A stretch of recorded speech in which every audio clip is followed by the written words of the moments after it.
Qui était Ismail Haniyeh, tué dans une frappe israélienne? Il avait 62 ans. Il est né dans un camp de réfugiés près de la ville de Gaza en 1962. Ses parents ont été expulsés d'Ashkelon en 1948. Il a obtenu un diplôme de littérature arabe, de l'Université islamique de Gaza en 1987.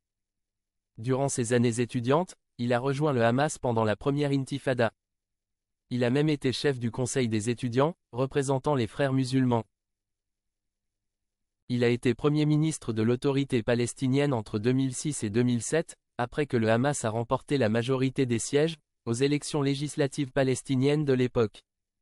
Après la mise en place d'une administration dirigée par le Hamas dans la bande de Gaza, à la suite d'une tentative de coup d'État avorté de la faction rivale du Fatah, contre le Hamas, Ismail Haniyeh a été le chef du gouvernement de facto à Gaza, de 2007 à 2014.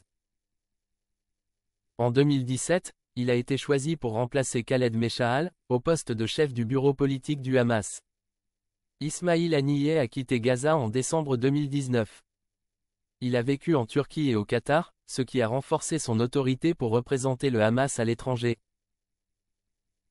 Ses visites les plus marquantes incluent les funérailles de Qassem Soleimani, un haut commandant du corps des gardiens de la révolution islamique iranien, tué par une frappe de drone américain en 2020, et l'investiture du président iranien Ebrahim Raïssi en 2021.